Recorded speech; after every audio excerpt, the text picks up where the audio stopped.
Hello friends, आज हम पढ़ने वाले हैं structure of C program and दो टॉपिक एक साथ कवर करने वाले हैं, structure of C program and compilation and execution of C program. आइए हम देखते हैं सबसे पहले structure of a C program. C program का स्ट्रक्चर कैसा होता है। सबसे पहला जो सेक्शन होता है वो हमारा था डॉक्यूमेंटेशन सेक्शन। डॉक्यूमेंटेशन सेक्शन, इसमें हम प्रोग्राम को इंटरेक्टिव बनाने के लिए कमेंट लिखते हैं।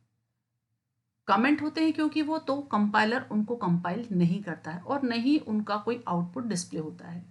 यह प्रोग्राम की रीडेबिलिटी बढ़ाने के लिए होता है या फिर इससे हमारा प्रोग्राम थोड़ा इजीली हमें समझ में आ जाता है। जैसे सपोज किसी प्रोग्रामर ने उसके अंदर कमेंट लिखे हैं तो उस कमेंट्स को देखकर हम बता सकते हैं कि ये प्रोग्राम के अंदर क्या क्या एग्जीक्यूशन हो रहा है।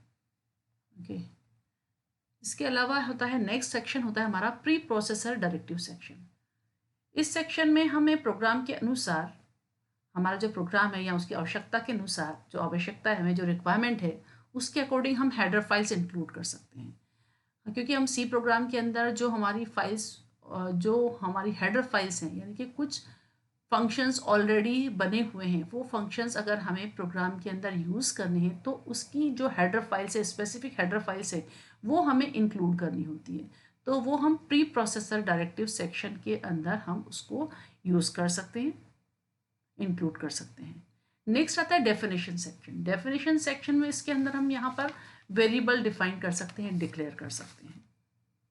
ये हमारे ग्लोबल वेरिएबल और फंक्शंस होते हैं। यहाँ पर ग्लोबल डिक्लेरेशन है, यहाँ पर जो ग्लोबल वेरिएबल्स आपने डिक्लेयर कर दिए हैं, डिफाइन कर दिए हैं, वो पूरे प्रोग्राम में किसी भी जगह यूज़ किए जा सकते हैं। चाहे फिर वो मेन फंक्शन हो या मेन फंक्शन के बाहर आपने कोई यूज़र डिफाइंड फंक्शन क्रिएट किया है तो उसमें भी आप ग्लोबल वेरिएबल यूज़ कर सकते हैं। कहीं पर भी आप ग्लोबल वेरिएबल्स को यूज़ कर सकते हैं।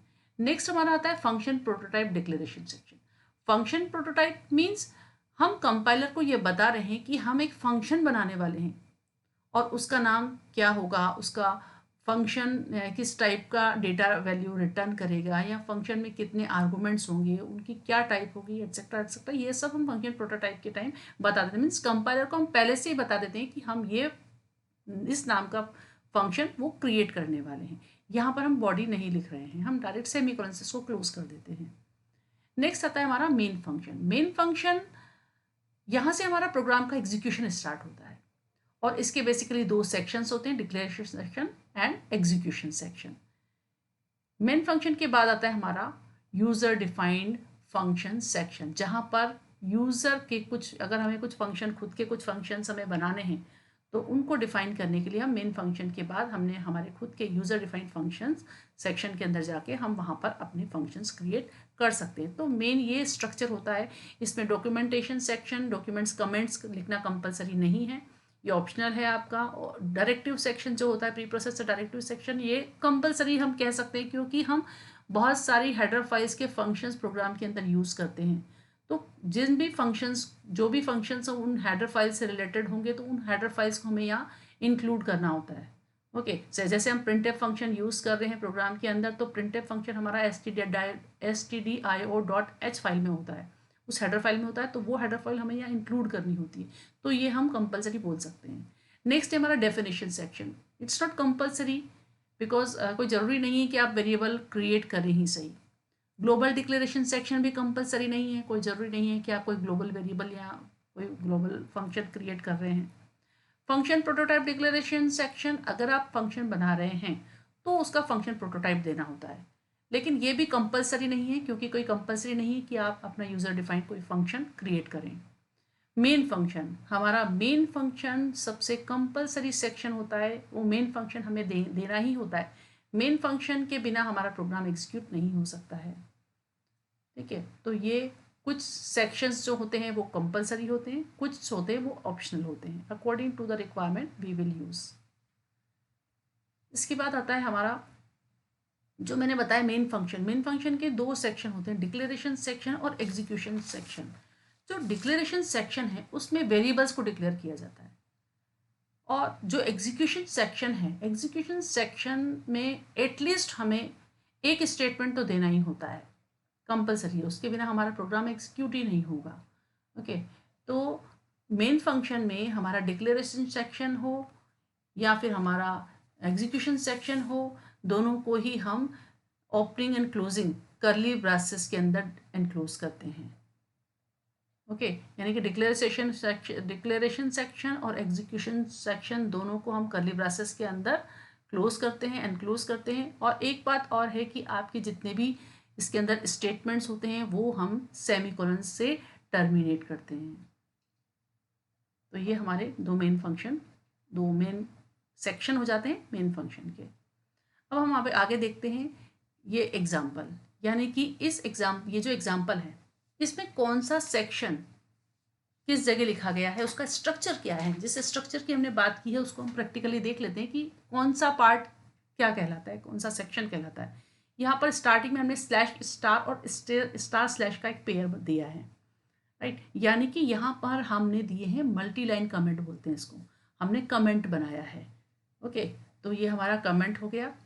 अब ये डॉक्यूमेंटेशन सेक्शन के पर्पस से बनाया गया है। इसके अंदर जो हमने लिखा है ये डॉक्यूमेंटेशन के पर्पस के लिए होता है, जिससे हमारी रीडेबिलिटी बढ़ती है। नेक्स्ट है pre processor section.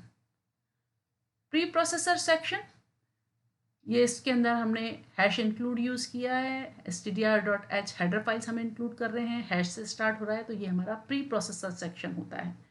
As it is हम डेफिनेशन सेक्शन, किसी को हमें डेफिनेशन लिखनी है, जैसे हमने पाई एक कांस्टेंट क्रिएट किया है जिसको हमने डिफाइन किया है यहाँ पर हैश डिफाइन के साथ। हैश डिफाइन आपका प्री प्रोसेसर होता है, तो इस सेक्शन में हम यहाँ पर उसको डिफाइन कर सकते हैं, ये कंपलसरी नहीं है।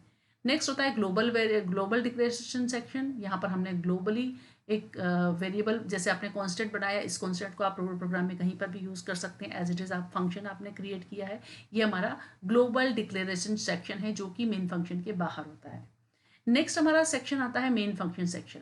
हमारा मेन एग्जीक्यूशन यहीं से स्टार्ट होता है। इसके अंदर हमारे दो आपके जो पार्ट हैं, सब पार्ट हैं मेन फंक्शन के, वो होते हैं जैसे declaration section, variable declaration section, आप वेरिएबल क्रिएट कर सकते हैं इसके अंदर, और आपकी बॉडी होती है मेन फंक्शन की जिसके अंदर एग्जीक्यूटेबल सेक्शन होता है।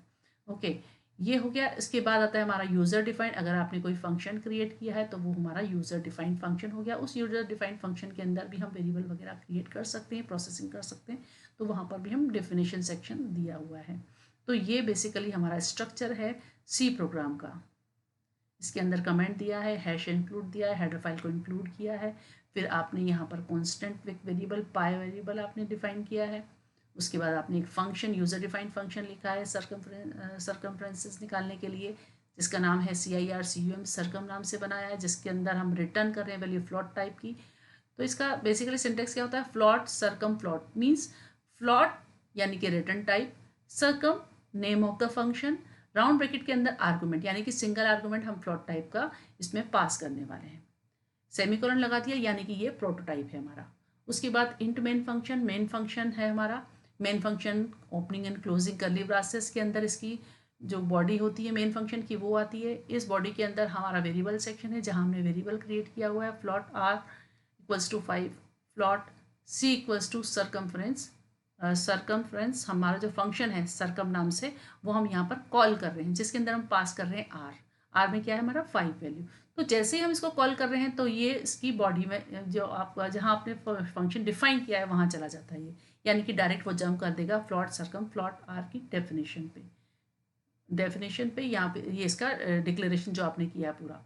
यहाँ पर आपने क्या किया है, यहाँ पे आपने दिया है float c equals to 2 multiply by pi multiply by r। ये एग्जीक्यूट होने के बाद यहाँ पर c रिटर्न कर रहा है, यानी कि ये अगेन फ्लॉट टाइप की वैल्यू को रिटर्न कर रहा है। तो वो फ्लॉट मेन फंक्शन के फ्लॉट c के अंदर जाके स्टोर हुई जो कि कैपिटल C है। ओके, उसके बाद आपने इसको प्रिंट करा दिया। यहाँ पर प्रिंट आपने यूज़ किया है, डबल कोट्स के अंदर आपके मैसेज आते हैं, और यहाँ पर आपने r और c प्रिंट करा दिया प्रिंटफ के माध्यम से। अब उसके बाद रिटर्न 0 हो गया है, यानी कि ये फंक्शन इस टाइप से, ये इसका स्ट्रक्चर है बेसिकली। नेक्स्ट है कंपाइलेशन एंड एग्जीक्यूशन ऑफ सी। अब सबसे पहला ये है कि कंपाइलेशन क्या होता है। कंपाइलेशन एक प्रोसेस है। ओके, यानी कि the compilation is the process of converting the source code into object code. इसमें हमारे जो सोर्स कोड होता है, हमारा जो हाई लेवल लैंग्वेज का प्रोग्राम है, सी हमारी हाई लेवल लैंग्वेज है, तो इसका जो हमने कोडिंग लिखी वो सोर्स कोड कहलाता है। तो इस सोर्स कोड को हम जब ऑब्जेक्ट कोड क्रिएट करते हैं, इसका मशीन डिपेंडेंट कोड जो होता है वो ऑब्जेक्ट कोड कहलाता है। जब वो हम कन्वर्ट करते हैं तो इस प्रोसेस को हम कंपाइलेशन बोलते हैं। It is done with the help of compiler. इसको किससे करते हैं हम, किसके थ्रू करेंगे, कंपाइलर के थ्रू हम कंपाइलेशन प्रोसेस को करते हैं complete. The compiler checks the, और कंपाइलर करता क्या है, कंपाइलर क्या करेगा, सोर्स कोड को आपको चेक करेगा, उसमें वो चेक करेगा कि सिंटैक्स में कोई प्रॉब्लम तो नहीं है, या फिर आपका जो स्ट्रक्चर है उसको आपने फॉलो किया या नहीं है, उसमें कोई एरर तो नहीं है, और अगर कोई एरर होता है तो वो एरर शो कर देता है। फिर आप उसको अपने प्रोग्राम को ओपन करके एरर को आप रिमूव करते हैं। जब आपका प्रोग्राम, आपका जो सोर्स कोड है वो एरर फ्री हो जाता है, तब ही उसका सोर्स कोड जनरेट होता है, उससे पहले उसका सोर्स कोड जनरेट नहीं हो सकता है। तो ये पूरा कंपाइलेशन है। इसके अलावा है, आप सिंपल, ये छोटा सा हमारा प्रोग्राम है, इसमें हैश इंक्लूड, हैश रह गया इसमें लिखना, एक्चुअली हैश इंक्लूड stdio.h, यहाँ पर हमारी हेडर फाइल्स है, ये आपने यहाँ पर ऐड कर दी है।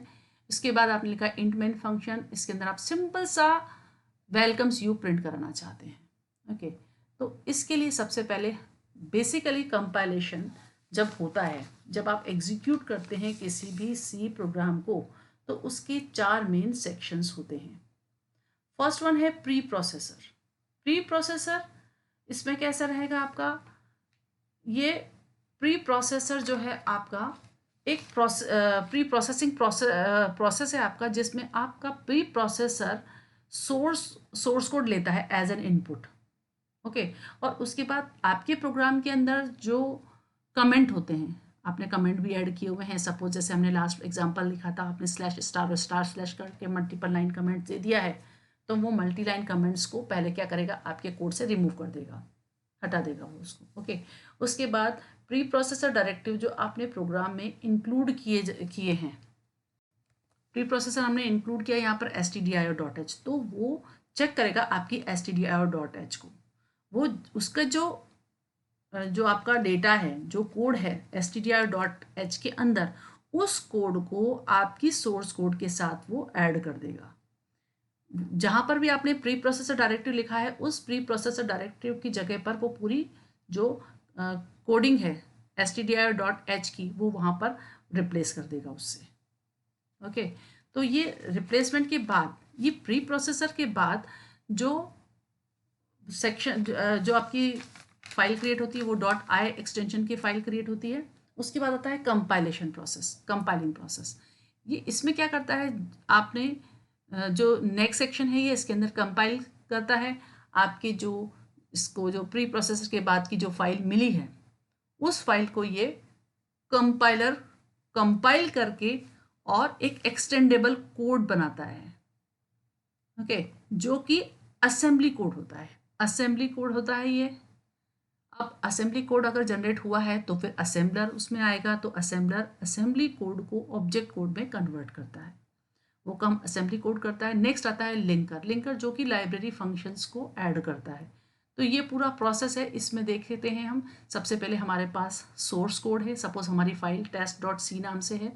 उसके बाद हमने प्री प्रोसेसर यानी कि जो उसकी हेडर फाइल जो हमने यूज़ की हुई है, उसके सारे कंटेंट जो हैं आपकी सोर्स फाइल के अंदर जहाँ डायरेक्टिव लिखा हुआ था वहाँ पर वो ऐड कर देता है, यानी कि आपका कोड जो है वो एक्सपेंडेड हो जाता है, जो कि स्टोर हो जाता है test.i नाम की फाइल के अंदर। उसके बाद कंपाइलर आपने जो एक्सटेंडेड कोड जो उसको मिला है, उसको कंपाइलर असेंबली कोड में कन्वर्ट कर देता है। तो अब आपके पास जो कोड जनरेट हुआ है वो है test.s, उसका एक्सटेंशन .s होता है, जो कि असेंबली कोड की फाइल है। अब असेंबली कोड की फाइल है तो असेंबलर उस असेंबली कोडिंग को कन्वर्ट करता है ऑब्जेक्ट कोड में, और आपका जनरेट होता है ऑब्जेक्ट कोड। आपके ऑब्जेक्ट कोड आपका सपोज डोस बेस्ड कोई एप्लीकेशन है तो उसमें एक्सटेंशन .obj बनता है, और अगर आपका यूनिक्स बेस्ड कुछ है तो उसमें .o एक्सटेंशन की फाइल आपकी क्रिएट होती है ऑब्जेक्ट कोड। उसके बाद आता है लिंकर। लिंकर क्या है, लिंकिंग करता है। तो आपके प्रोसेस है 4, उसमें एक है लिंकिंग। लिंकिंग में क्या करेगा ये, कि जो लाइब्रेरी फाइल्स हैं, या फिर कुछ एक्स्ट्रा आपकी ऑब्जेक्ट फाइल और दूसरी ऑब्जेक्ट फाइल्स भी आप हो सकता है लिंक कर रहे हो यहाँ पर।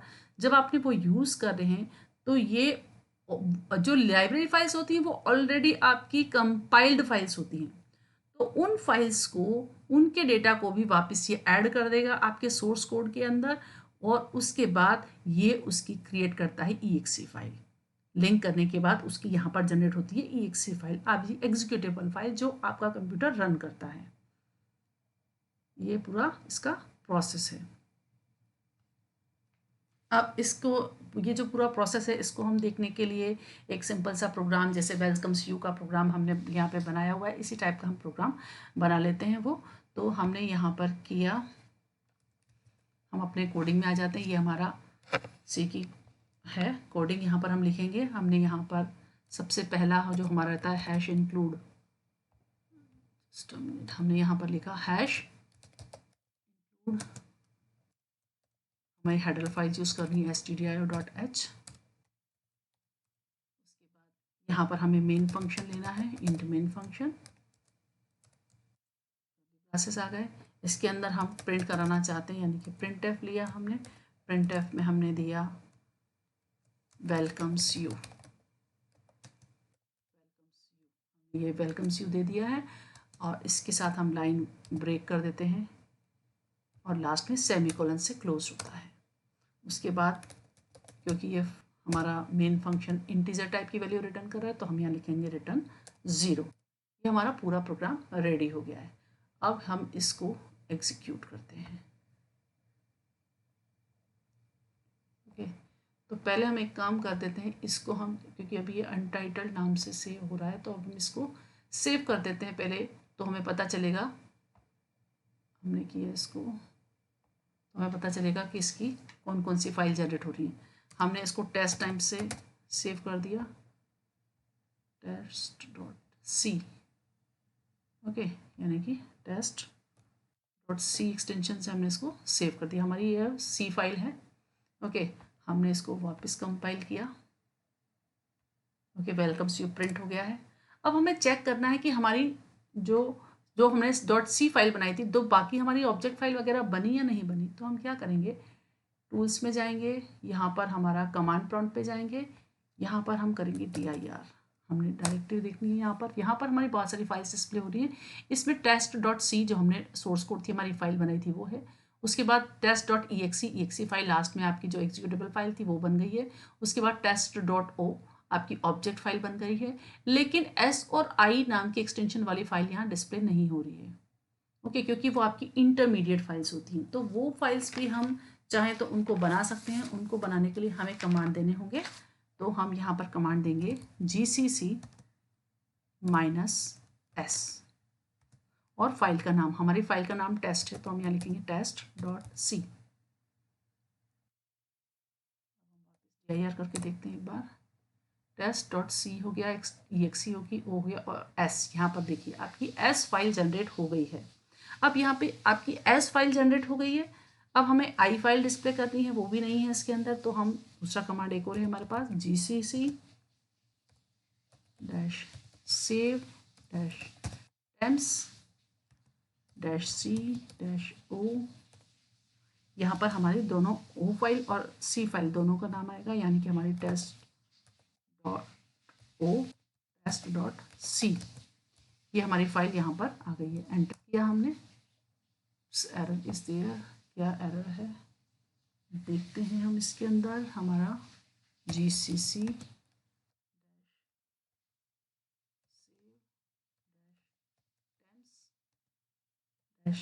-c-o, उसके बाद test.o,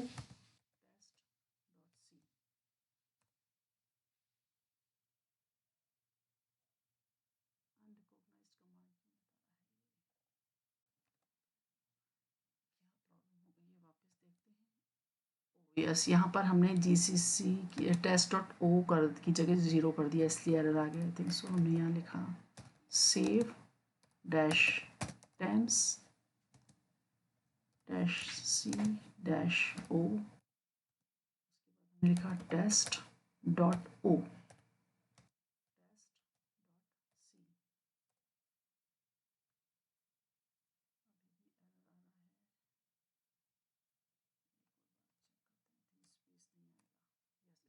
आता है इसमें।